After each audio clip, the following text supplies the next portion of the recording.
Hi, everybody. Welcome to another wacky edition of the Multimedia SIG here at the Green Valley Camera Club.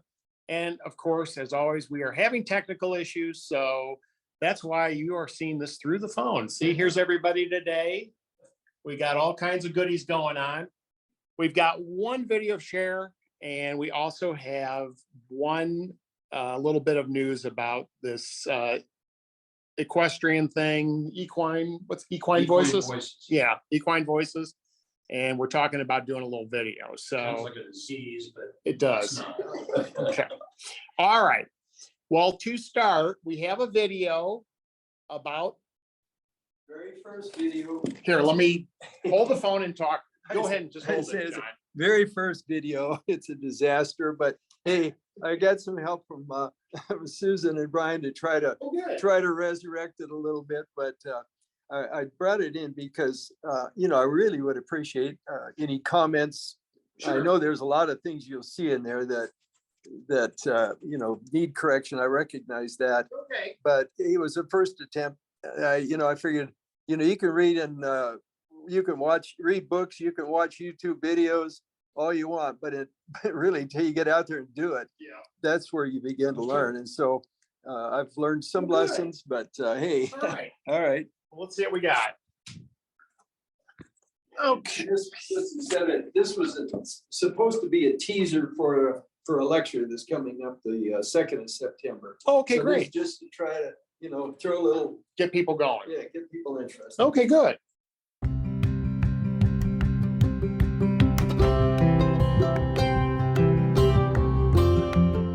This is KB3JUV. Right now I'm connecting through the Egg Harbor.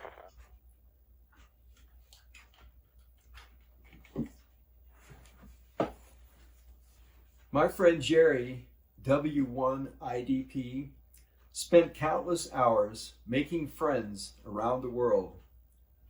But to do this, Jerry had to maintain a strong voice, clear enunciation. If you need information on how to maintain your voice, go to ParkinsonVoiceProject.org. So I'm able to connect through Wilmington input and the Egg Harbor. Three different ways to get on. What do we think? I'm confused about why we get the audio at the end out of another source or out of another playback? Why is it all of a sudden all that bass? I can explain that. When I did the original video, I accidentally gave the wrong website address. Oh, And so I realized you that. dubbed it. Okay. So got it. anyhow, Brian said, okay, just record the correct one and I'll try, I'll sync it in. I'll replace that last little bit. But what I didn't think to do is to set the same audio settings on my phone that I had when I did the original. oh, So I just, just the raw Was it in a audio different place in a too? different room. Okay, that's what it So was. the quality doesn't match up. And then, sure. I mean, that was my mistake for not realizing, well, even if I'd have set the audio the same as I had when I did the original, the fact that I was in a different room probably would have affected the quality. Oh, of the- absolutely. yeah. Sure. So it just was my mistake and not catching it. When I finished the video, I didn't catch that. And I realized it later when I looked at it. I gave them the wrong website. I mean, it's not terrible. It's just pretty noticeable. It's a pretty noticeable. I don't know if there's any fix for it other than. But it's a good message. Yeah. Oh, definitely. I thought maybe you were using that link that you said to do your voice. No. And then I thought, oh, is that how, Yeah. is that how the Parkinson link works? It makes it sound. And I was trying to cover up a boo-boo that I didn't catch, and couldn't go back in there and redo it because it was just I had a real short opportunity to get in there and do that video. This gentleman had passed away, and they were coming to take all of his radio gear out of the room, and a day later, so I had to get in there and do it and get out. Sure. So, The only thing I would have done there is not everybody understands what ham radio is about. And you put his call sign after his name. People don't know what that is. Yeah. Yeah, I would Yeah. say call sign. Yeah. and even just maybe a text box that says ham radio, call sign or something, I don't know, to, But the message, you did a nice job. I mean, the message Well, was Jerry, clear and yeah, Jerry was one of the people in the support group and I had taken voice therapy with Jerry for many years ago when I first got here, so. And we were both ham radio, so we had that in common also. So, and he had just passed away and, I know a lot of the people in the support group will recognize Jerry, they know who Jerry is. And then he was a ham radio operator. what a so, story though. Wow. yeah. is this clip for, people that are in the group? Yeah, Okay. yeah, we have a lecture coming up the 2nd of September that's gonna be about voice and voice therapy and voice training and that kind of thing. So we're just kind of trying to think of something that we could put out there in advance on our website that people can click on and they'll, maybe. Would it be possible to just separately redo the entire thing of audio and then do it over the existing audio? Well, yeah, but you gotta sing. Woman. Yeah. That's not going to work. Yeah. John, because of Parkinson's, it would be pretty close to impossible for him to lip sync that overlay recording. The one that he provided for that little section there, we spent about 15 minutes getting it to match that well. And because it's a 1-minute clip that's only going to run for a couple of weeks, we weren't willing to continue to invest the time into it. So that's why it doesn't match any better.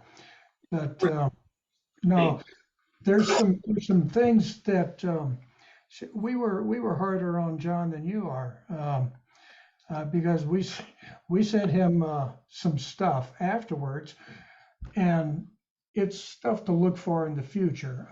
And we didn't include the flickering clock, but the bright lighting in the background there, that's the window, and it was totally blown out and no way to drag it back to see anything. If you listen to the original audio, there's static, there's line static. We got a lot of that out. Also, if you listen to the original, there's a mechanical on the wall clock going tick, tick, tick. But these are things that John didn't know to look for, and he didn't have a dedicated sound person to catch that in the earphones. And I thought he did a pretty doggone good job overall. No, how did you? Excellent job. Good narration, was very clearly spoken. Your setup of the room, how you just set the equipment up, we were impressed for your first time. You did an excellent job. Well, one thing that really helped, and I really made it a lot easier, is I used Filmic Pro. My daughter she had the control of everything on the iPad. All I had to do is set the camera, the iPhone in front of me on a tripod. She's behind me with the iPad, and she's able to, start the recording, control everything. And all I had to do is look at the camera. So that was pretty simple for my part. So the sound was recorded on the iPhone. Yes. Okay. Yeah. Well, And that I explains a lot. had intended to use a lapel mic, and it didn't work. It's just like one of those learning experiences. So Sure. I ended up just recording it with the iPhone itself without Sure. any assistance. But I really did like working with Filmic Pro with the remote, I guess you call it remote control. So that was good. Nice. Well, like anything else, I think that especially when you're trying something for the first time, you're learning you learn by your mistakes, and you go like Brian was just saying, next time you're more aware of, okay, there's a window here. How does this look? Or the sound, there's a clock on the wall that's ticking. What am I hearing? Kind of a thing. And that's the beauty of it. As we're doing stuff, we all are learning by making mistakes, but hopefully not repeating those mistakes going forward. So Brian, did you put that curtain up to block the window? Is that how you got rid of the picture being blown? We didn't know. We were not there. Oh. Okay. No, the entire thing, the filming setup, everything was John's. John. All we did was edit. Oh, so, okay. Yep. Because I didn't think that the picture was blown out. That's why. We worked on it. Yeah, we worked on it. But no, it's we sat down with him ahead of time for quite a while and talked about things to do and look Mhm. for and whatnot. And he went away and applied it. Mhm. So, you know, But, good on him. I tried to do the grayscale and I wasn't quite sure how to do it. I did one, I think, with the grayscale right in front of my face for I think a 15-second shot. And then I had the cards, the black, gray, and white Mhm. one. And I wasn't sure exactly how to do that, if I should have held it in right up to the camera at my someplace in my body. They're Sure. small cards Yep. like that. So any suggestions in that area? Are you talking about doing color balance He's and showing. exposure? He's Oh, showing there you you go. how. Yeah. You just hold one of these up, 5, 4, 3, 2, 1, and then action. You go. Your face is fine.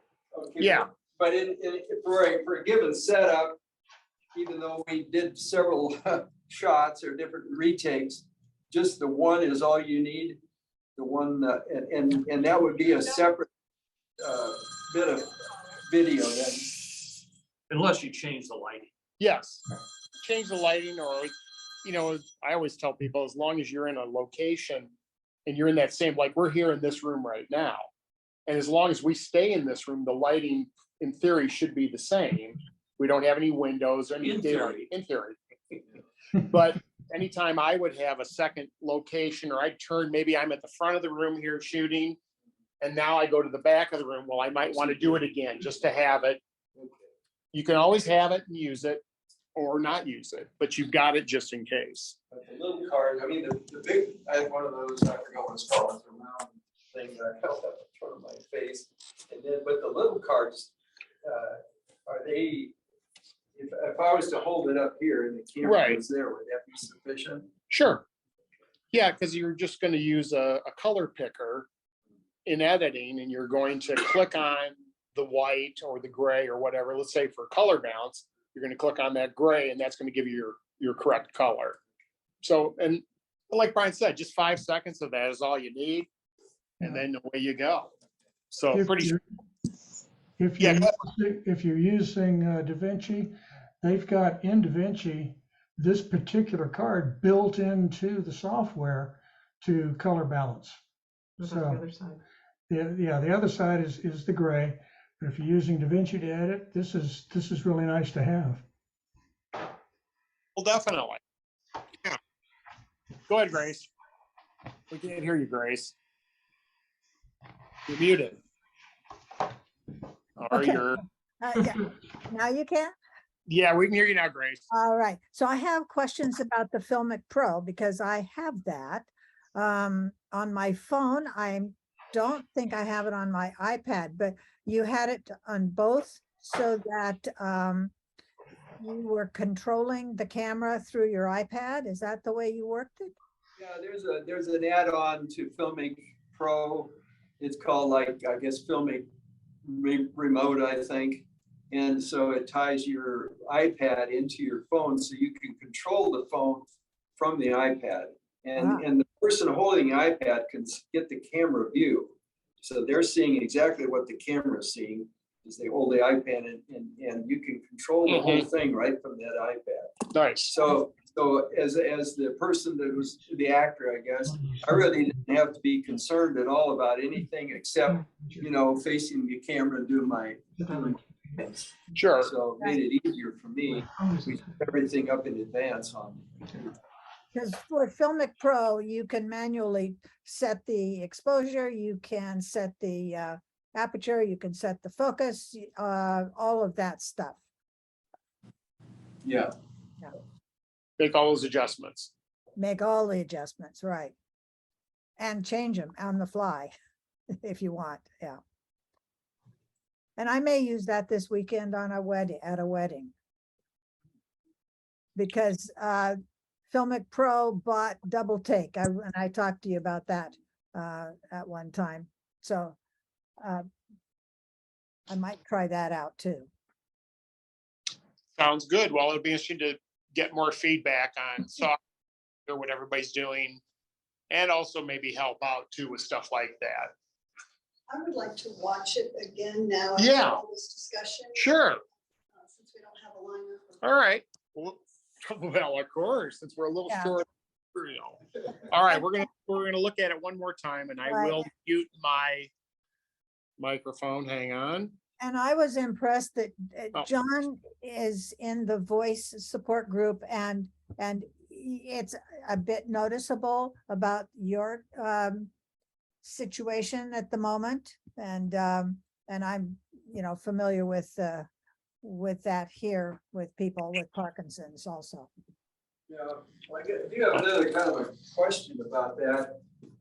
People with Parkinson's tend to, they think they're speaking loud, but people can't hear them. Right. And also, they tend to lose the musculature in the face, so it's a lot of times they don't have much expression.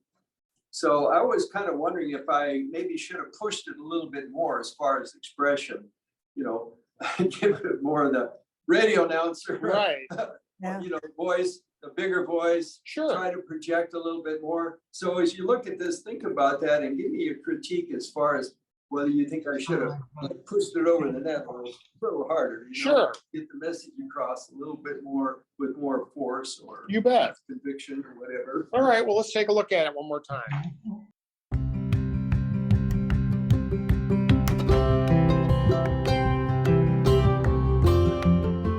LFC, this is KB3JUV. Right now I'm connecting through the Egg Harbor.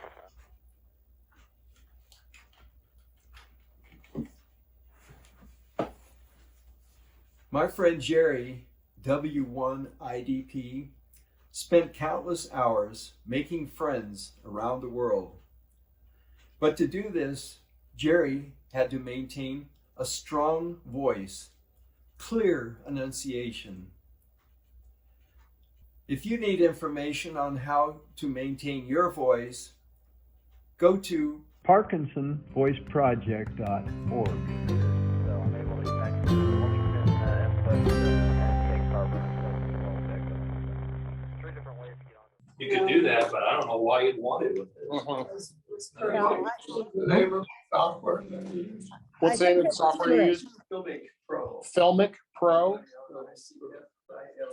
Yeah, for the iPhone, it's about $16 in case you were curious. John, if you try to push that anymore, it's going to look pushed. Right. Well, the amazing thing is you definitely worked your magic on that picture in terms of that window, because I never even, the first time or second time we looked at that before you said anything, Brian, I never even gave that a second thought in terms of, that there was an issue with that. So big kudos on that. I didn't even think to look this time either. It didn't look noticeable, so good job. You must have done something to the clock too, because the second time we watched the video, the clock didn't flicker as much as Yeah. it did the first time. Well, just a little bit. Oh. Yeah. One other- With editing, our technique is less is more. If you really try to push it too far, all of a sudden you start getting a cartoony look to it, and you took it too far. So back up a couple of steps. Yeah. That's okay. I think it was great. John's got one more question for us. I would have liked to have been able to block that window out, but unfortunately the curtain had been removed. But had I been able to put that curtain up there, even without it, would have been better if I'd had some other lighting, on my face or off to the side somewhere. I mean, any suggestions on future setups like that, where as far as lighting goes, any auxiliary lighting? Sure. The one thought I had on this is as you're sitting there, since you can't see what's going on in the iPad or that's being recorded, shoot just a little bit of it and then play it back. Look at it and see, hey, is my camera angle good? Is there an issue with the window? And you might have looked at that and said, oh my, wow, look at how this is kind of blown out here from the window. If I just bring the phone over a little bit different angle, I avoid that window. And so maybe that's the thing. And then also that could have been a good way to check the sound too. And said, okay, there's, the clock ticking or whatever's going on, whatever is making this click, I got to get rid of this, or gee, there's this interference from the electronics causing an issue with the recording. Maybe by putting the phone in a different position, it eliminates that. So maybe that's an idea for that, just to see it, really look at it, give it a critical eye. One of the things that we carry in our little bag when we go on location, especially if we're shooting indoors, is some extendable poles and a queen size black sheet to take care of things like that window. Sometimes nothing else will do. We also carry reflectors on his thing there. One of the things we suggested was just a sheet of white poster board to reflect some of that light back up under, would have taken care of the shadow underneath the brim of his cat. Again, we were able to bring out that a little bit with software, but if you can get it in the camera, that much less work you have to do in the editing room. Definitely. Well, and I think it's that thing of first time doing it. Great job, first time. I mean, so next time it's like you got all this little list of goodies and you say, okay, of these other issues, and away we go. So yeah, I think it was well done. Anybody else have any questions about that or anything to add? Okay. Well, no. I got to talk about equine voices real quick. We had 2 weeks ago at the Zoom, Patty Ferguson gave a quick little talk about us having a project there's a horse rescue place here. I've never been there. It's down by Amato, east of Amato somewhere. And it's called Equine Voices. And they rescue horses and feed them and stuff like that. And so she wanted to see if us as a multimedia group would be interested in doing a video project. And I think it's a great idea. So anyway, the game plan right now is Patty and I are going to go out there on the 9th of August and have a little look-see. I want to see what's going on, what's there. I'm going to probably shoot just some iPhone pictures that I can share with the group, just to say, here's what's going on. My thought is we would have a meeting at some point before we went out there. We would open it up to anybody in the group to come out and shoot video and still photography too. And we could do some interviews. I would want to interview at least 1 or 2 people there, maybe interview the person who's in charge of the facility. And then maybe if we get a worker or 2, somebody that's a volunteer, talk to them, hear what they say about, why is this fulfilling to them to come out and volunteer? They've got a big fundraiser that's coming up, I think in November. And that's what kind of this video is, to get people interested in that, kind of like your teaser video that you just showed us. So anyway, my thought is after I go out there with Patty on the 9th, I'll put together some sort of a little PDF presentation or something and say, okay, here's what we've got. Find out who's interested in coming out and shooting. And maybe this is also something that happens over the course of a couple of days. And by that, I mean, people could go out on their own potentially at any point and shoot stuff, which I think would be fine. But then we would have a day where we would do the interviews. And so I think for anybody that's never done that and been a part of that, would like to see the cameras, the setups, if we're going to do stuff outside, how we're going to do it. If we're going to do it inside, okay, now we're doing lighting. And I think the whole process would be interesting, hopefully, to people in the club who've never been involved with a project like that. So anyway, I don't know when exactly we'll shoot. I would think maybe sometime late August, early September.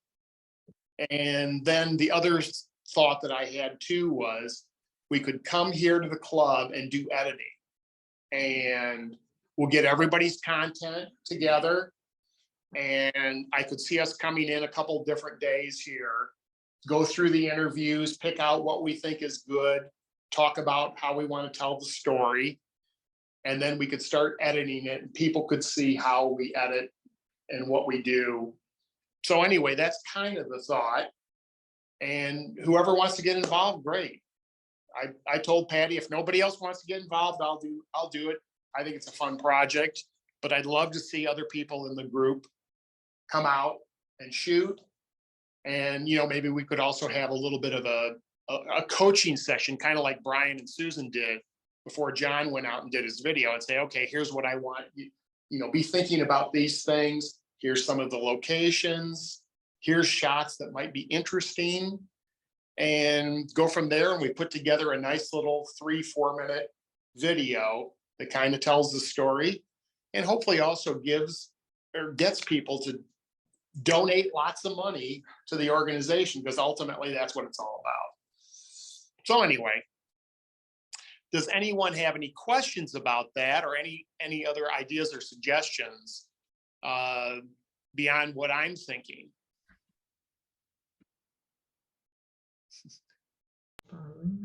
Take lots of cold water to the side of the elephant head.